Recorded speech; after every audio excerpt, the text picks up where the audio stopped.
বিশেষ মুহূর্তে পুরুষ যৌনাঙ্গ বা পুরুষ লিঙ্গের শিথিলতার কারণ বা এর প্রতিকার নিয়ে।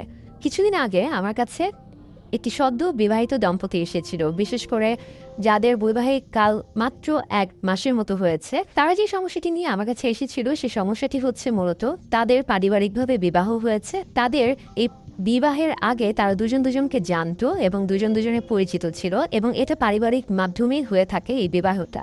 এবং বিবাহের আগে কিন্তু তারা মানসিকভাবে প্রস্তুত ছিল যে তাদের মধ্যে একটা সুন্দর একটা সম্পর্ক বা তারা একটা পবিত্র বন্ধনে আবদ্ধ হতে যাচ্ছে।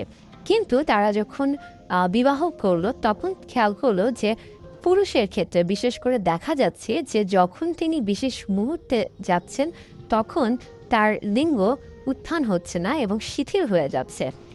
আবার তিনি এসে আমাকে বলেছেন যে হয়তোবা তার মধ্যে উত্তেজনা কাজ করছে, কাজ করছে, এবং লিঙ্গ